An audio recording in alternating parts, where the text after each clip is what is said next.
Hi ಎಲ್ರಿಗೂ ನಮಸ್ತೆ. ಸಂಡೆಯ mini vlog.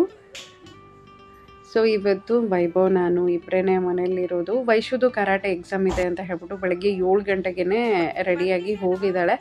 ಇನ್ನು ಇವಾಗ ಎದ್ಬಿಟ್ಟು ನಾವು ಇಬ್ಬರು ಫ್ರೆಶ್ ಅಪ್ ಆಗಿ ಅವ್ನು ಸೈಕಲ್ ಆಡ್ತೀನಿ ಅಂತ ಕೆಳಗಡೆ ಹೋದ. ನಾನು ಕೂಡ ಕೆಲಸಗಳನ್ನು ಮಾಡ್ಕೊಳ್ತಿದ್ದೀನಿ.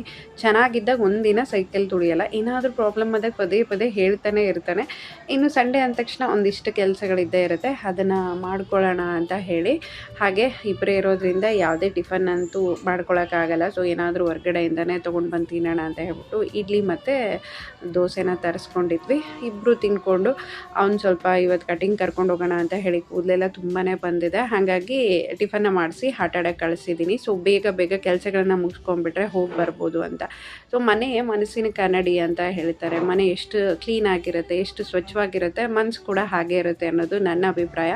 ನಾನು ಅಮ್ಮನ ಮನೇಲಿ ಇರೋವರೆಗೂ ನಮ್ಮಮ್ಮ ನೀನು ಆ ಕೆಲಸ ಮಾಡಲ್ಲ, ಈ ಕೆಲಸ ಮಾಡಲ್ಲ, ಅದು ಬರಲ್ಲ, ಇದು ಬರಲ್ಲ ಅಂತ ಬೈಯೋರು. ಇವಾಗ ಕೆಲಸ ಮಾಡ್ಕೊಳ್ತಿರ್ತೀನಿ, ಎಲ್ಲನೂ ಮಾಡ್ತೀನಿ ಅಂದರೂ ಕೂಡ ಅಂತ ಇರ್ತಾರೆ, ಏನು ಯಾವಾಗಲೂ ಏನಾದರೂ ಒಂದು ಮಾಡ್ತಾ ಇರ್ತೀಯಲ್ಲ, ಖಾಲಿ ಕುಂದ್ರಕ್ಕಾಗಲ್ಲ ನಿನ್ನ ಕೈಲಿ ಅಂತ ಹೇಳಿ. ಅದೇನೋ ಗೊತ್ತಿಲ್ಲ, ಹೆಂಗಿದ್ರು ಅನ್ನೋದು ಬಯಸ್ಕೊಳ್ಳೋದು ಇದ್ದೇ ಇರುತ್ತೆ. ಸೊ ಆದಷ್ಟು ನಮ್ಮನ್ನು ನಾವು ಕೆಲಸದಲ್ಲಿ ತೊಡಗಿಸ್ಕೊಂಡಾಗ ಮನಸ್ಸು ತುಂಬ ನೆಮ್ಮದಿಯಿಂದ ಇರುತ್ತೆ. ಏನೋ ಗೊತ್ತಿಲ್ಲ, ತುಂಬ ಖುಷಿ ಕೊಡುತ್ತೆ.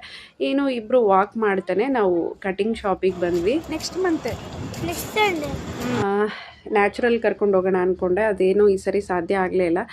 ಒಂದು ಅರ್ಧ ಗಂಟೆ ಬಿಸಿಲಿಗೆ ಹೋಗಿ ಬಂದುಬಿಟ್ರೆ ಸಾಕು, ವಿಪರೀತ ಹೆಡ್ಏಕ್ ಸ್ಟಾರ್ಟ್ ಆಗುತ್ತೆ ನನಗೆ. ಅದು ಏನಾಗಿದೆ ಅಂತಲೇ ಗೊತ್ತಾಗ್ತಾ ಇಲ್ಲ.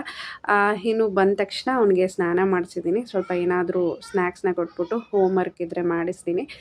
ಇವತ್ತಿನ ದಿನ ತುಂಬಾ ಚೆನ್ನಾಗೋಯ್ತು. Please subscribe. Thanks for watching.